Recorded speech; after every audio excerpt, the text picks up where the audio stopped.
Hi welcome back ටු මයි YouTube channel. ඔන්න ඉතින් ගොඩක් කාලෙකට පස්සේ ආයිත් මං වීඩියෝ එකක් අප්ලෝඩ් කරන්න හිතුවා. කැම්පස් එකේ තිබ්බ වැඩත් එක්ක මම පොඩ්ඩක් හිර වුණා. කොහොම හරි ඉතින් මම වෙලාවක් හදාගෙන ආයිත් වීඩියෝ එකක් අප්ලෝඩ් කරන්න හිතුවා. ඔන්න ඉතින් ඔයාලා දන්නවනේ මං අද වීඩියෝ එකෙන් මොකක්ද අරන් ආවේ කියලා. මං අද වීඩියෝ එකෙන් අරන් ආවේ අපි නන්පේරියල් බලන්න ගිහපු ගමන ගැන විස්තර. එහෙනම් ඉතින් අපි යමු වීඩියෝ එක බලන්න. සබරගමුව පලාතටෙන ඔයාල හැමෝටම යන්න පුළුවන් තවත් ලස්සන තැනක් තමයි මේ නන්පේරියල් වතුයාය කියලා කියන්නේ. නන්පේරියල් වතුයාය මේ පාරදිගේ කෙලවරටම ගියාම අපිට හම්බ වෙනවා ලස්සන තැනක්. එතැන්ට අපි කියනවා බේකස් බෙන්ඩ් එක කියලා. ඉතින් මේ නන්පේරියල් බලන්න යන හැමෝගෙම පරමාර්ථයක් තමයි මේ බේකස් බෙන්ඩ් එක බලන්න යන එක. ඉතින් එදා අපිත් ගියේ මේ බේකස් බෙන්ඩ් එක බලන්න. බේකස් බෙන්ඩ් එක බලන්න යනකොට ඔයාලට පුළුවන් මෙතන තියෙන සපාරි ජීප් වල හරි නැත්නම් ඔයාලගේම වාහන වල හරි යන්න. ඉතින් අපිට අපේ වාහන මුකුත් නැහැනේ. ඒ නිසා අපි එදා ගියේ නන්පේරියල් බස් එකේ. ඔය ඔයාලට පේන්නේ ඒ නන්පේරියල් යන්න තියෙන බස් එක. මේ බස් එකේ වීඩියෝ කොටස නම් මං ගත්ත වීඩියෝ එකක් නෙමෙයි. මේක මං තැනකින් අරගෙන මෙතනට ඇඩ් කරපු එකක්. මොකද මට ඕන වුණා මේ නන්පේරියල් යන්න තියෙන පාර කොහොමද කියලා ඔයාලත් එක්ක ෂෙයා කරගන්න. ඉතින් බලන්නකො මේ නන්පේරියල් යන තියෙන පාර කොහොමද කියලා. ওই විදියට නන්පේරියල් යන බස් එක නන්පේරියල් ඉස්කෝලේ ගාවදී නවත්තනවා. එතනින් එහාට බේකස් බෙන්ඩ් එක බලන්න යන කෙනෙක්ට වෙන්නේ ඊටු ටික පයින් යන්න. ඉතින් අපිත් ඒ වගේ එදා නන්පේරියල් ඉස්කෝලේ ගාවෙන් බහලා බේකස් බෙන්ඩ් එක බලන්න ඊටු ටික පයින් ගියාම හරි කිලෝමීටර 4මාරකට කිට්ටු වෙන්න වගේ දුරක් තියෙනවා යන්න. ෂෝට් කටුත් තියෙනවා. අපිට ෂෝට් කට් වලින් යන්න පුළුවන්. ඉතින් ඔය තියෙන්නේ දැන් අපි පයින් යන්න පටන් ගත්ත ටික බස් එකෙන් බහැලා අපි ඉතින් ආවා පයින් යන්න. බහැලා පළවෙනි වංගුව වගේම එනකොට මාර ලස්සන පරිසරයක් පේනවා. ඇත්තට මේ කැමරාවට ඔක්කොම පෙන්වන්න අමාරුයි. අපිට S2 පේනවා වගේ නෙමෙයි මෙහෙම වීඩියෝ කරද්දි පේන්නේ. මේ වීඩියෝ එකට පේනටත් වඩා ඇත්තට මෙතනට ගියාම මාරම ලස්සනයි. ඔහොම ඉතින් අපි ටිකක් දුර ඇවිදන් යනකොට අපිට හම්බ වෙනවා ලස්සන දියැල්ල. මේ දියැල්ල අපිට හම්බ වෙන්නේ අපි බස් එකෙන් බහලා ඇවිදන් එනකොට අපිට හම්බ වෙන මුල්ම දියැල්ල තමයි මේක. මේ දියැල්ලට අපි කියන්නේ බේකස් ඇල්ල කියලා. ඉතින් බලන්නකෝ ඒකේ ලස්සන.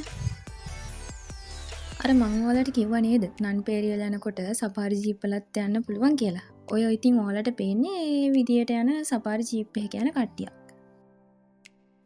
බේකස් ඇල්ලත් බලලා ඉතින් අපි ආයෙත් අපේ ගමන යන්න පිටත් වුණා. අපිට දැන් ඉතින් තියෙන්නේ බේකස් බෙන්ඩ් එක හම්බ වෙනකන් පයින් ඇවිදගෙන යන්න. මේ තියෙන අර මං කිව්වා වගේ ෂෝට් කට් එකක්. තේවත්තක් මැදින් යන චූටි අඩි පාරක්. අපි ඒකෙන් ඒ වගේ ෂෝට් කට් වලින් තමයි අපි ගොඩක්ම උඩට ගියේ. නැත්නම් අපිට බේකස් බෙන්ඩ් එක බලලා ආයෙත් බස් එකට එන්න වෙලා මදීනේ. ඒ නිසා ඉතින් අපි ෂෝට් කට් යූස් කරලා තමයි බේකස් බෙන්ඩ් එකට ගියේ. අපි නම් ආවේ දා 9 බස් එකේ. උදේ 9ට තියෙන බස් එකේ. සාමාන්‍යයෙන් නන්පේරියල් පයින් යන කෙනෙක් නම් උදේ පාන්දර 5 බස් එකේ ගිහිල්ලා හවස 3 බස් එකට ආයෙත් එන්න තමයි යන්න ඕනේ.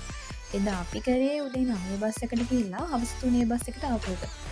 ඉතින් අර මේ ඒක නිසා තමයි අපිට ෂෝට් කට් ගොඩක් යූස් කරන්න ඕනේ. මේක මුලි බේකස් බෙන්ඩ් එකට යන්නයි තව බේකස් බෙන්ඩ් එක බලලා ආයෙ පහළහැට එද්දි. බලන්නකෝ ඉතින් අපි තාමාවේ චුට්ටි දුරයි. හැබැයි අපිට පේන ලස්සන විව් එක එහෙනම් හරිම ලස්සනයි. මාරම ලස්සන විව් එකක් හැම තැනටම පේනවා. බේකස් බෙන්ඩ් එකටම යන්න ඕනෙත් නෑ. හැබැයි බේකස් බෙන්ඩ් එකේ තමයි ලස්සන විව් එක පේන්නේ. ඉතින් අපි මේ චුට්ටක් නැවතිලා ඉඳලා එහෙම තමයි යන්නේ. ඒ යනකොට අපිට හම්බුනේ දෙවෙනි දියපාර තමයි ඒ පෙන්නුවේ. ඊට පස්සේ ඉතින් අපි ඔහොම යද්දි අපිට පොඩි කෝවිලක් හම්බ වෙනවා. තව කන්න මොන හරි ගන්නවන්න නම් පොඩි කඩවල් ටිකක් තියෙනවා. ඒ වගේ දේවල් ටිකක් තමයි ඉතින් ඉස්සරහට තියෙන්නේ. දැන් ඉතින් යන්න තමයි තියෙන්නේ. එක දිගට ඉතින් එකම විදියට මේ විදියට ඇවිදන් යනකොට මහන්සියිනේ. ඉතින් පේනවනේ අපේ යාළුවට මහන්සි විදිහට අපේ අනිත් යාළුවා ඒ කරේ තමයි ඒ යාළුවා ගියේ. ඒ විදිහට ඉතින් ඔයාලට පුළුවන් දුවගෙන යන්න, කරේ යන්න, ඔය විදිහට ඉතින් යන්න පුළුවන් බේකස් බෙන්ඩ් එක බලන්න. ටිකක් දුර ඔහම ආවට පස්සේ අපිට අංකල් කෙනෙක් කිව්වා බේකස් බෙන්ඩ් එකට යන්න මෙන්න මේ මෙතන කඩේ ගාවින් ගිහාම ෂෝට් කට් එකක් තියෙනවා කියලා. ඉතින් අපි කට්ටිය හදන්නේ මේ ෂෝට් කට් එක පාවිච්චි කරලා බේකස් බෙන්ඩ් එකට යන්න. බලමුකෝ අපිට ඒක පාවිච්චි කරලා බේකස් බෙන්ඩ් එකට යන්න පුළුවන් වේද කියලා.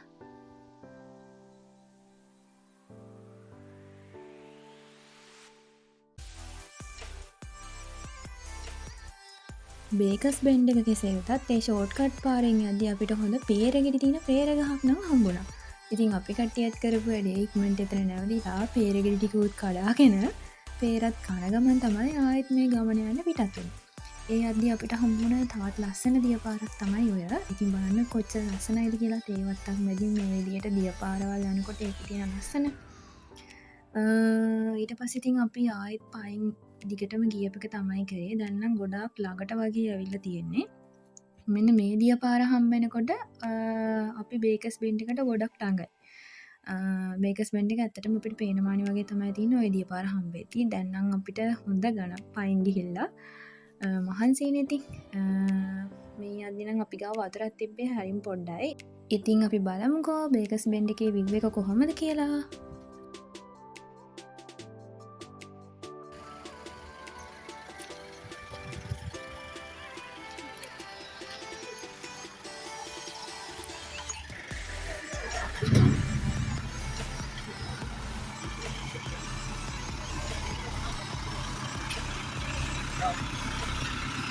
ඔන්න ඉතින් අපි බේකස් බෙන්ඩ් එකට ආවා.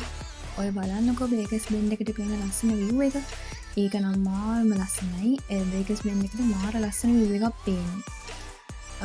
බේකස් බෙන්ඩ් එකෙන් නම් බැලුවහම සමනල වැවක් පේනවා කියලා කියනවා. ඔය පේන්නේ ඒ සමනල වැව කියලා තමයි කියන්නේ.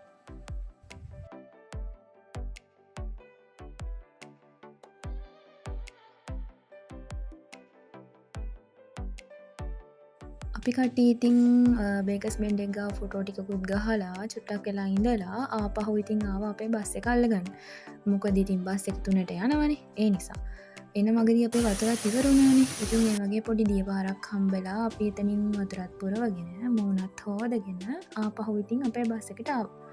නන්පෙරිල් ඉස්කෝලේ ගාම තමයි අර බස් එක තිබ්බේ. ඉතින් අපි එතනටම ආයෙ ආවා බස් එකේ එන්න. ඉතින් ඔන්න ඔය විදිහට තමයි අපි නන්පෙරියල් ගිහිල්ලා බේකස් බෙන්ඩ් එකක් බලලා ආපහු ඒ බස් එකේම ගෙදර එන්න පිටත් වුණේ.